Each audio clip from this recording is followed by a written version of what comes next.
Any questions?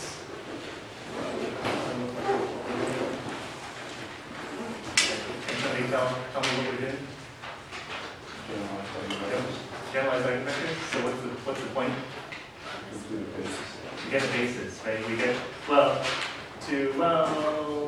not exactly. Say it again. Okay, right. So you don't have enough bases. You don't have enough eigenvectors, or your eigenspaces are too small dimensional. Right? There's some eigenspaces that are smaller than the algebraic multiplicity. Right? So you don't have enough eigenvectors you don't have enough linearly independent eigenvectors to make a basis. And so what you do is you throw in these other guys called generalized eigenvectors, right? And what we said was that if you remember what the generalized eigenvector did, or what it was like, can anyone tell me what was the idea here? Oh, it was just like the normal eigenvector, except it had a 1 in the other. Right. So if we look at the behavior, what you're saying actually is that if you look at the behavior of A, if n or eta was a generalized eigenvector,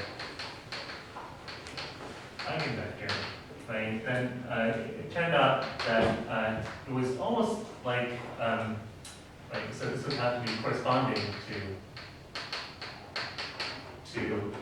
some other to a true eigenvector in some eigenspace, right? So you had to start off with a eigenvector in an eigenspace, right? One of the spaces that didn't have high enough dimension, right? And then from there, you try to create something that had the following property, that it would be like this, that when you hit it with the matrix, it multiplied, but added on a copy of that eigenvector that you did have, right? And so if you conjugated by this, then you would end up with something like this, right? That if you conjugated by if C and eta were the two guys in your basis, and you conjugated the original matrix by this, well, then you would say that C just gets multiplied by lambda, and eta gets multiplied by lambda, but also adds on one copy of C, and that's how this fact would show up in the so-called Jordan form of the matrix. Okay. And so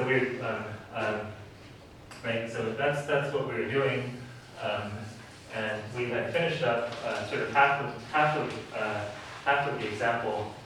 We said, well, if x prime was this thing, then we were able to get C as 1 minus 1, and that was in corresponding to the eigenvalue 2, right? And it turned out that we weren't able to get anybody else who was linearly independent, and so we tried to get a generalized eigenvector. We got eta as we found that eta could be anything with the form r negative 1 1 plus negative 1 0, right? R could be so any eta of this form was satisfied A eta equals 2 eta plus C, right? And so this guy was our generalized eigenvector, right? And we saw that so we got then two solutions, right? The first one was the one corresponding to Xi, right? Xi gave us x1, which was 1 negative 1 e to the 2t, right? That's from Xi, we got this guy, right? And then from eta, we got another guy. We got x2 as negative 1 t e to the 2t plus negative 1, 0 e to the 2t. Right? So that was from eta with r equals 0. Right? You're allowed to, you just choose one of these generalized eigenvectors. Let's choose the one with r equals 0. Why not? Right? And so this is going to be our eta. And then we said that a solution is going to look like c t e to the 2t plus eta e to the 2t. Right? And so that gave us a fundamental matrix. I mean, you're basically done at this point, right? You've got your two solutions to the equation. If you like, you can make a fundamental matrix, right? It can be e to the 2t, negative e to the 2t, t e to the 2t minus e to the 2t, and then negative t e to the 2t. Right? So you just write x1 and x2, right? The two solutions in the two columns. Yeah, but on Friday, yes. we just took the second part of the x2 to just be 0. You said just be eta 2 can just be 0. No, we said this r to be 0. Okay. Oh, right. R is 0. Right? In that case, eta was negative 1, 0. Okay. Oh, okay. So then why do we have the t over there? T e to the 2t. That comes from remember the solution corresponding to the generalized eigenvector looks like this. C t e to the lambda t plus eta e to the lambda t. Right. So this part comes from here. Right. So if we didn't use r equal to 0, like if we took r equal to 1, then we would also have negative 1, 1 e to the lambda t. And if we could use any r, and then our second solution would look like this. But as you see, this part is part of the first solution, so you can just cancel out. You don't really need to fill this part in.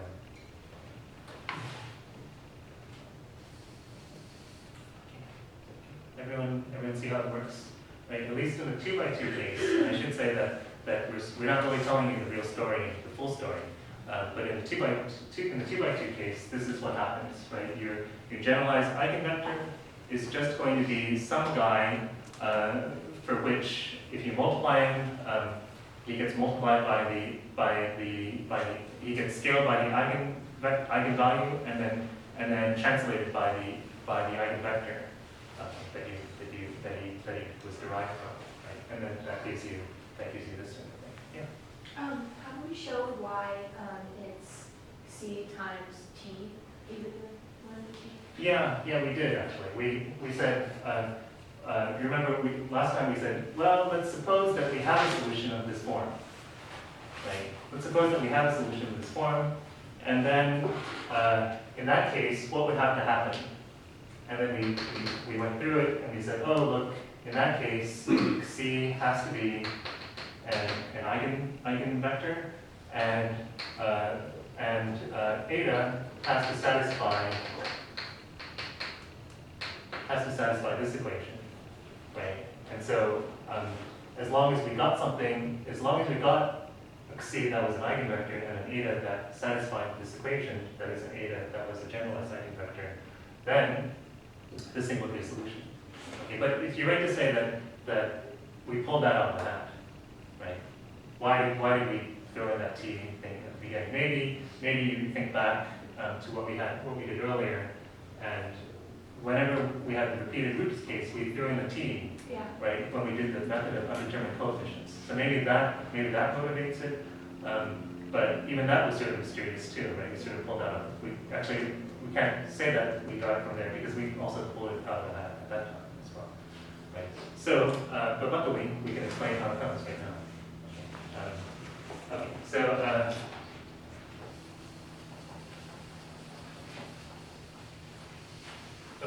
so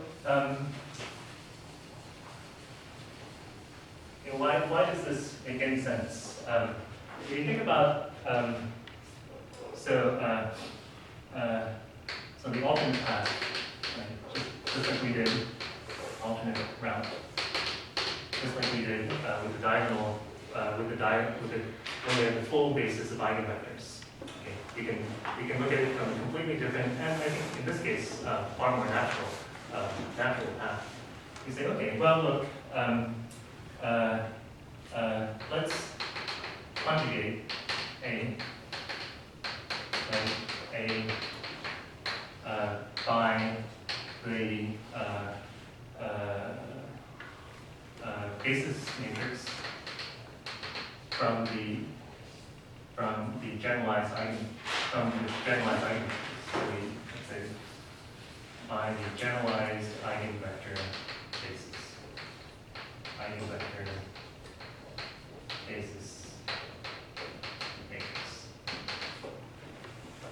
So we're going to take we had that basis, right? It was right. We had this basis. 1, -1 was our eigenvector. -1, 0 was our generalized eigenvector, right? And so let's just conjugate and see what happens, right? Let t be 1, -1, 0, right? Then t inverse is 0, -1, -1, right? And you know what's going to happen. We said what's going to happen, right? This thing is the expression of A with respect to the generalized eigenvector basis. And you know what A does on the generalized eigenvector basis. It scales the first guy, it scales the second guy, and it adds on a copy of the first guy to the second guy. Right? So we don't even need to work it out. We know from linear algebra, we know that this is what it's going to be. Okay. And I'm going to call this thing, I would like to call it D, but it's not diagonal. I'm going to call it J because of Jordan. This is what's called, secretly, this is what's called the Jordan canonical form. Okay. Can you explain why we should know that from linear algebra? Because what's this? You're doing a change of basis on your matrix, right? When you conjugate by a basis, when you conjugate by this what's called a transition matrix, right? You're basically changing your matrix to what it will look like with respect to this basis. I can't explain it to you in less than 5 minutes how exactly it works. But so we should know when doing problems, it'll look like that? Yeah, you say, well, look, I'm changing my basis from the standard basis to my generalized eigenvector basis. That's precisely what this conjugation does for you. It says, I'm going to do a change of basis. This is the representation of my transformation with respect to the standard basis. This is the representation of my transformation with respect to the new basis. Okay, and then you think, okay, well, what does it do to this new basis? It scales this guy by lambda. It takes this guy and scales it by lambda and adds on a copy of the first guy. And so that's, you write it like this. Okay, so look back at something of change of basis or transition matrix. Go back to the linear algebra book and look at it. Or I can send you a link to the lecture from a linear algebra course, if you like. If people want to see it, I taped it this time. You guys can watch it if you want. Have you started posting like the videos that you've been? No, I haven't. Well, if people have missed class, then I said, okay, I'll just put the video after you launch. So if people have things that part of the trouble is that there's not enough space. That is, I can't. Each video is about 2 gigabytes, and if I put all that stuff into my Scripts account, the IT people will probably come after me because there's just a limited amount of space. So I can't put more than a couple up at a time, right? But if people have ones that they'd like to see again, just send me a note, and I can put them. I usually put them I have a faculty website, and there's a picture of me and then my daughter on my shoulders as a baby. And then if you click on either of my daughter's hands, then it'll download one of the videos.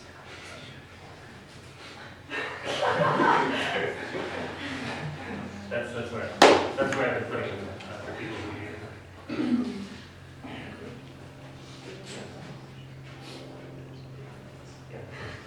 Yeah, I'm actually thinking to completely change how I teach in the next few years, because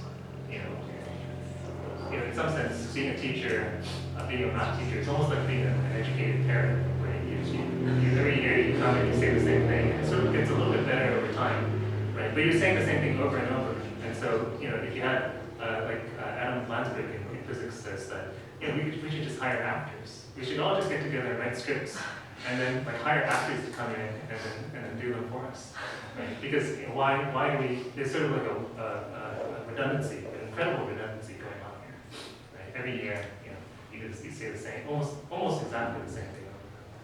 Right? So I'm thinking maybe, I'm going to use the video lectures. People could watch them before, and then we come in, we do problems, right? We do problem solving, right? Because that's really the main thing, I think. You don't really need to come in here to watch the video of me, right? Me, this video in front of you. Right? That's not right. What would be better if you guys if it were all question and answer, right? That would be the most efficient use of the rest. Anyway, so that's what I'm thinking. That's what's going to happen in the future for sure. Okay. So back to this thing. Okay, so we almost diagonalize the matrix, and so just like before, we do change of variable, right? Do a change of variable, right? You let your y be j inverse x, right? Right, and then the system.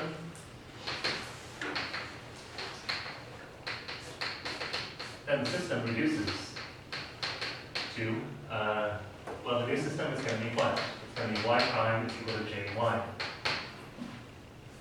Instead of having a diagonal matrix now, right, you take your old system, right, just as we did before, x prime was ax, right, you change it, right, this becomes j,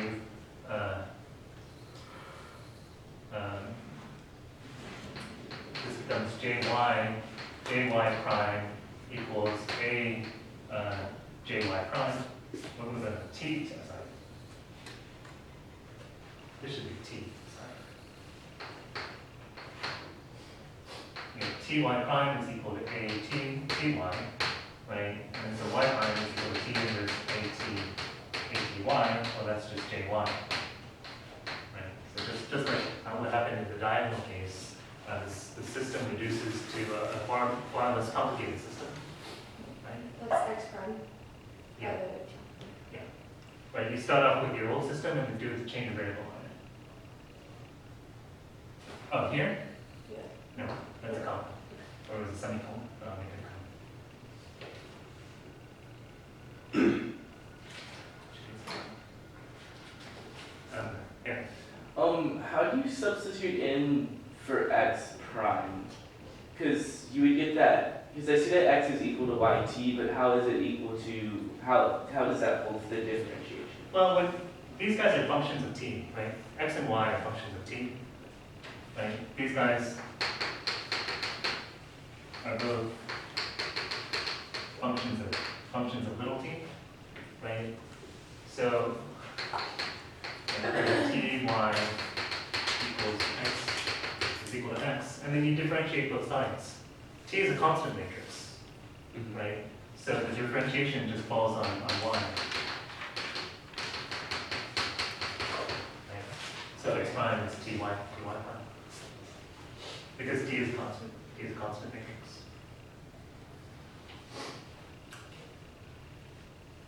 Okay, so, and then we say, okay, well, I've got this thing, y prime is equal to jy. This is back, now we're back in the case of the exponential function, right? Something prime is equal to log times itself, right? We just exponentiate, right? And so we know that x of jt is a solution, right? Is the matrix solution. Is a fundamental matrix, right? Is a fundamental matrix for this equation. Right? So all you need to do is take j, right? He takes x of this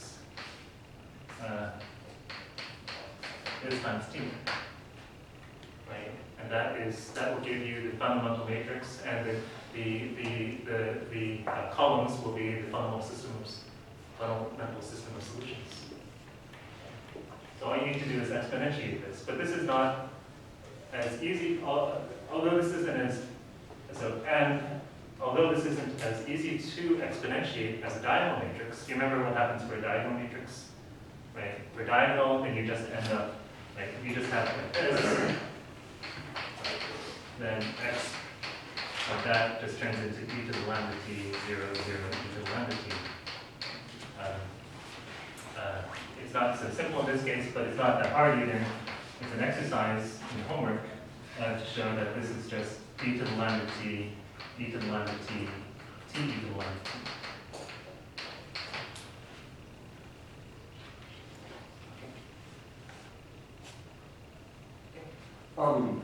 Going back a little, so we've been starting with like x prime equals a of x, and then solving, we said x then equals this. Yes. Are we ultimately in the end trying to find what y equals?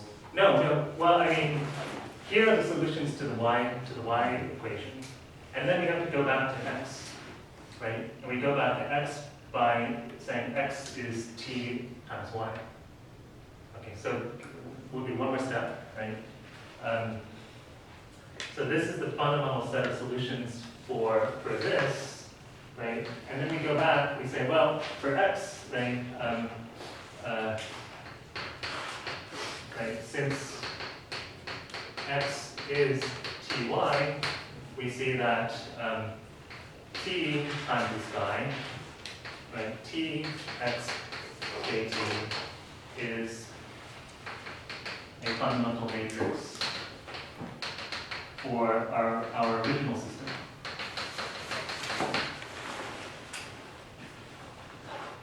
Right? And so we just take t, right, 1, negative 1, negative 1, 0, and multiply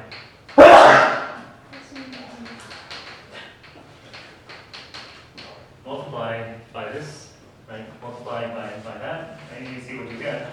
Right? You get e to the lambda t 0, you get t e to the lambda t minus e to the lambda t, right? Here you get minus e to the lambda t, and here you get minus t e lambda t.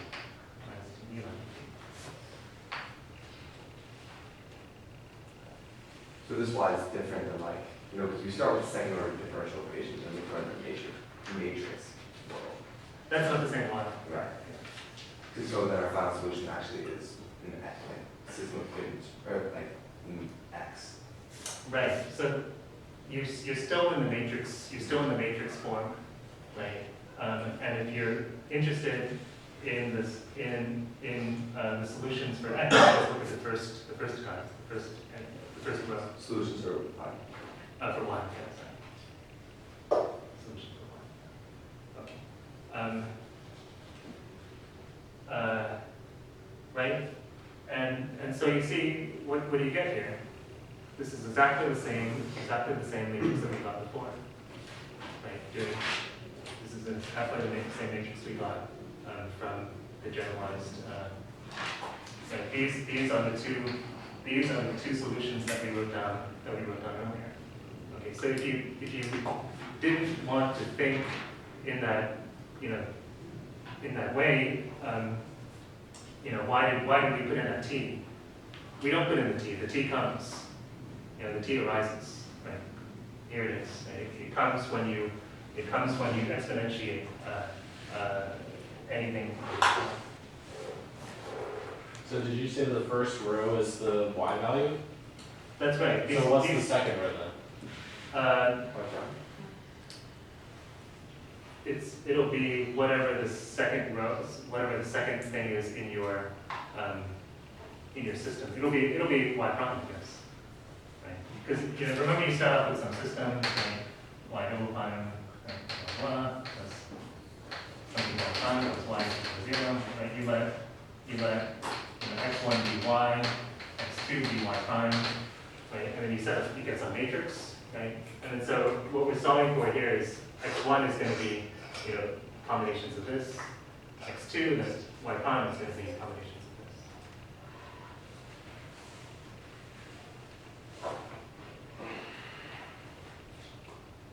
So this is how, this is another way of looking at how one gets the second solution, right? See this guy, right? This is the guy from the first solution. This guy is one, right? This first guy here,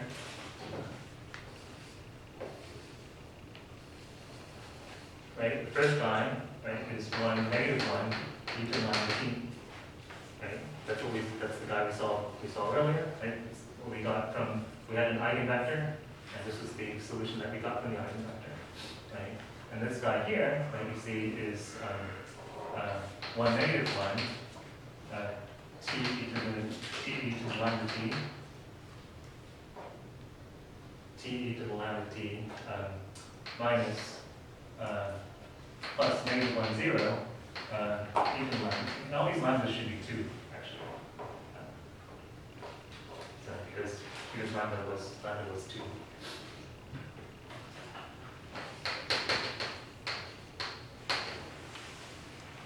Okay, and this was the solution that we got from the generalized eigenvector. Yeah, sure. How much will so we found the eigenspace is really 1, -1 spans, and that means -1, 1 spans. How much will that change the final answer if I know? Or will it change it all at all, or will it not sort of work itself out? I've seen. Or because if 1, -1 is the span, then you could throw the negative sign on the first guy, couldn't you? Yeah. And then that would sort of change up your t, but then would it be worked out as you go to find your final? Yeah, it'll sort of balance out. Yeah, it won't make any difference. It'll look a little different, but it'll give you the same result. Is there any consequence of using generalized eigenvectors? What kind of consequence? Have problems in the solution later on? I don't know. I mean, it's sort of like the only thing you can do, right? You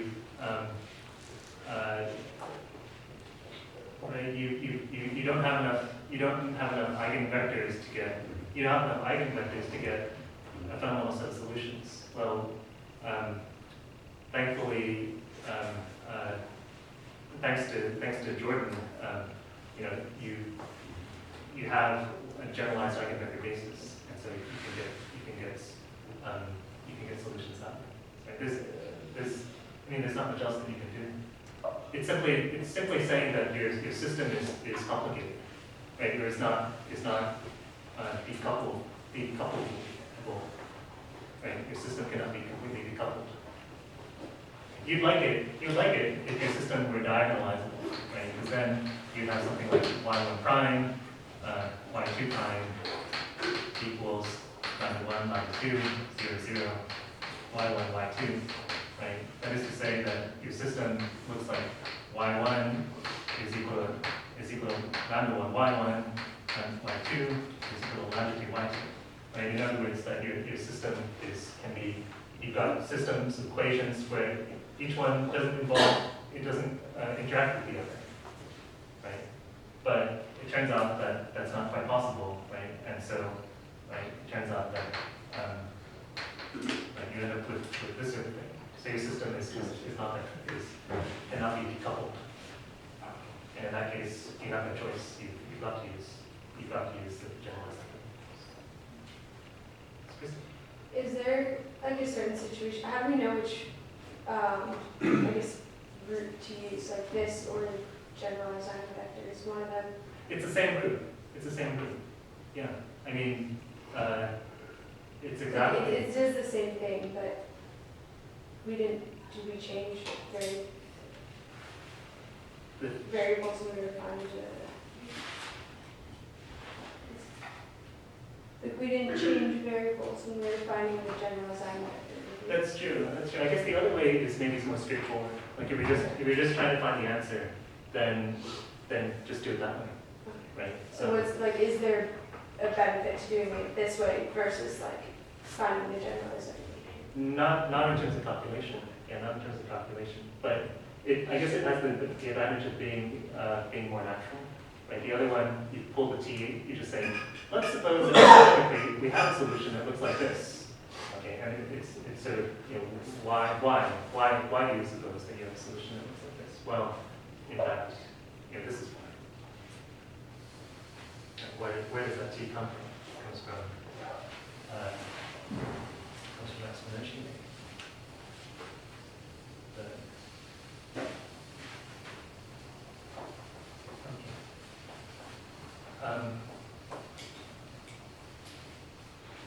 Okay, so let me just sort of sketch what happens in the bigger case. Okay, because we're lying to you in a pretty serious manner, and I don't want you to leave with a complete misunderstanding of what will happen in the bigger case. Okay. So, like, if you started off with an eigenvector, and it would say it's like a 3 by 3, okay, and you said, okay, well, I'm going to get a generalized eigenvector. I get an eta, and this eta satisfies A eta equals lambda eta plus C, right? And so I get this guy. It's a generalized eigenvector. Okay, and then I use, say, maybe another guy, and I get another guy who zeta, say, who does the same thing. Okay, maybe I get a zeta and it does the same thing as eta. Okay. This would not be this isn't really what you want, because if you think about it, when you diagonalize, when you try to diagonalize, what would the matrix look like? One's in the top row, right? You have something like this. Right? And that's not exactly what you want. Rather, what you want is what you're hoping for is something like this, because then when you exponentiate it, it's easy to deal with. Okay. When you exponentiate it, it turns into it's easy to deal with. Okay. So what we're actually looking for is not these guys. This guy is rather like the first guy in the generalized eigenvector chain. Okay, what's called a Jordan chain. Okay, and then the second guy in the chain would be rather somebody like this. Okay, so it will you take the first guy in your chain, and then you try and solve a minus lambda I zeta equals zeta. Right. See, this guy will be like an eigenvector, but he has added onto it the generalized eigenvector. Right. The error here is the generalized eigenvector. The error here was the eigenvector. The error here is the first guy in the chain. And so you get this chain. Right. You get C, eta, zeta, right. However many you need. Right. And so where you have the property that these guys are not exactly eigenvectors, but they are eigenvectors up to the error of adding the guy before. Okay, and so this is what's called a generalized eigenvector chain.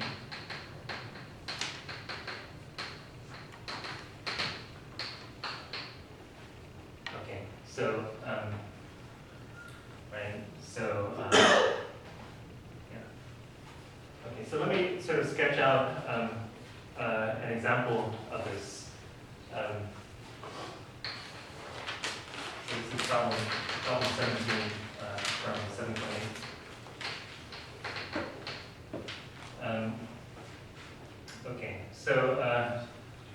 say that we have a system. I think I'm gonna need most of the board.